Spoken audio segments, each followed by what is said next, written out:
किसी ऑफिसर की प्रमोशन करनी थी उसमें भी दान दिया हुई, यानी जो भी रिक्रूटमेंट होती उस वक्त कोई एकेडमिक प्रोसीजर देखा नहीं जा रहा था, बल्कि अपने रसूख पे यानी नेपोटिज्म पे फेवरेटिज्म की बेसिस पे इनको फिर रिक्रूट किया जाता था। उसके बाद अगर कोई ऐसा शख्स होता है जिसकी प्रमोशन करनी होती थी, उसको बाकायदा तौर पर डायरेक्टली उसको प्रमोशन नहीं दी जाती, बल्कि जो उसके काबिल नहीं होते थे, जिसका उनकी एबिलिटी नहीं होती है, कोई एकेडमिक प्रोसीजर उसका नहीं होता था, अच्छी डिग्री नहीं होती थी, उसको फिर हाई ग्रेड लेवल पे जो उसको ऑफिशियल बनाया जाता था। तो उसके बाद जो रिपोर्ट सामने आई उसमें बताया गया था करीबन 560 के करीब ऐसे केस जिनको ऑडिट किया गया, जिसमें 112 केसेस ऐसे आए जिसमें 81 करीबन कश्मीर में आए और 31 लगभग जो जम्मू कश्मीर में आए। उसके बाद इनको पहले कॉन्ट्रेक्चुअल बेसिस पे इनको रखा गया था 3 महीनों के लिए, उसके बाद इनको फिर एक्सटेंशन किया गया और जैसे ही फिर विदाउट एडवर्टीजमेंट इन सबों को जो है रेगुलर किया गया, इनको जो है अच्छी तरीके से नौकरी दी गई, जबकि इनका कोई प्रोसीजर ही नहीं था। 560 में से 100 में खुर्द-बुर्द आपको सीएजी की रिपोर्ट में आया है, यानी ये खुद अंदाजा कीजिए कितना खुर्द। लेकिन एक चीज है, जिन लोगों ने ये खुर्द-बुर्द किया है, कहीं पता तो नहीं चला आज वो किस मस्जिद के मोहल्ले के सदर बने हुए, किस मस्जिद कमेटी के प्रेसिडेंट बने हैं, जिन लोगों ने खुर्द-बुर्द किया है। यूजुअली ऐसे लोग जो होते हैं ना, रिटायर होके फिर मस्जिद कमेटी के प्रेसिडेंट बन जाते हैं, मोहल्ला कमेटी के सदर बन जाते हैं। कुछ रिटायर हुए होंगे, कुछ मर भी गए होंगे, तो क्या कुछ पता चला उनका कौन का किस मस्जिद का प्रेसिडेंट है?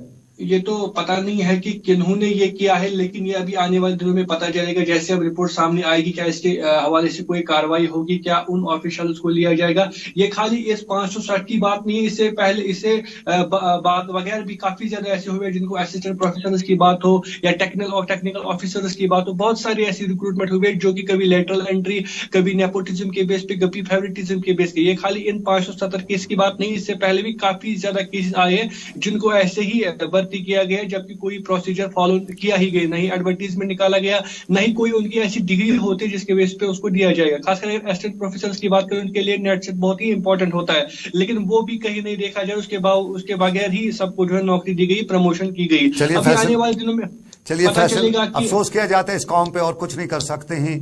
इस कौम का बावादम निराला तो नहीं है, लेकिन इस कौम में ये करप्शन कितना है। और नाजरीन आपको बताएं, मैं कल ही एक शख्स को मैंने देखा, उस शख्स को जिसके बारे में पूरे इलाके के लोग बता रहे थे कि बड़ा करप्ट आदमी है, सब लोग जानते थे, बहुत एविडेंस। लेकिन कल एक जगह पे हमने देखा वो सफ़ें सीधी करवा रहा था। रिटायर होने के बाद सफ़ें सीधी करते हैं, और वो जो लोग मर जाते हैं उनका खुदा ही जाने वहां पे वो हिसाब ले उनसे किस तरह से लेता होगा।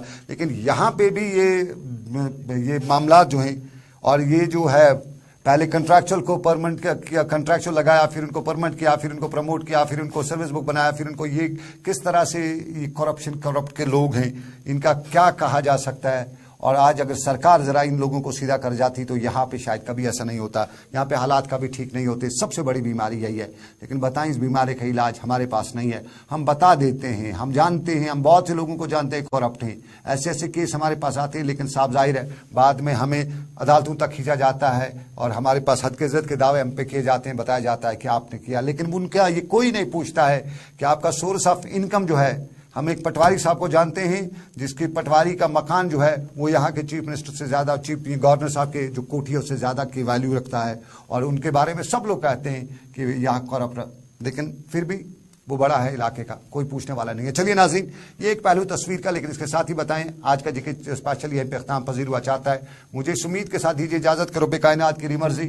बात पते की कह जाते हैं, खरी कह जाते हैं, किसी को बुरी लगे अच्छी लगे, लेकिन हम कह जाते हैं। लेकिन फिलहाल दुआओं में हमें रखिएगा याद। अल्लाह आपका मेरा सबका निगहबान हो। अल्लाह हाफिज।